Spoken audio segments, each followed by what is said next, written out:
I just think it's important. Like I said, it's going to be integral to what we're doing as an agency, to targeting and recruiting people of color, because you can't just go to the University of Maryland and say, hey, you've got to go to Howard. You've got to find the other schools local that, Black and brown people are predominantly a part of, and target that audience.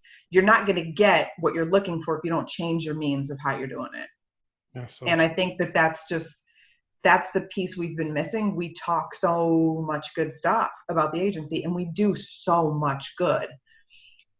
We have to get a little bit better, and we can increase our numbers, and we can increase our awareness and our education.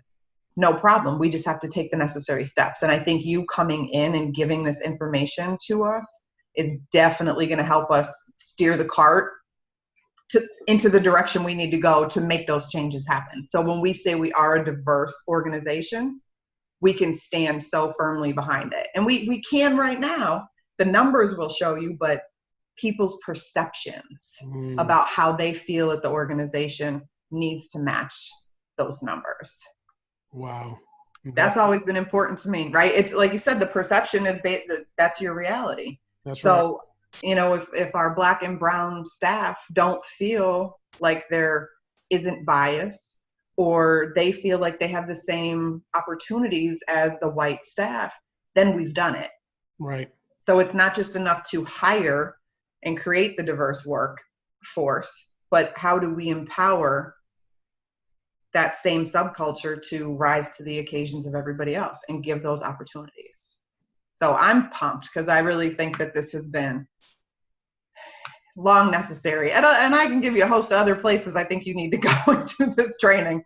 But Cornerstone Montgomery has always been so advanced and, like, I don't know, just always very proactive. I mean, we have our reactive moments, but sometimes you don't know until something happens. That's right. But even the reaction to systems have always been quick and thoughtful. And Carrie does such a great job of really explaining to people, like, why. You didn't just get the email like, hey, we're doing this diversity training, be there. It was like, this is important to us as an agency, and this is why. So much so that we're looking at adopting a new value. Wow. That's huge to be a part of, right? Like, no, not many organizations can say, like, yeah, the employees had a say in the value system. No. We all have. And even now when you make the changes, it's not Carrie making the changes. It's not the chiefs. It's not the board. It's the staff, the people that work here, that do the day-to-day, have the say. I love it. So yeah, I'm like, this is great. Let's just keep going. Oh yeah. So, yeah, I'm excited.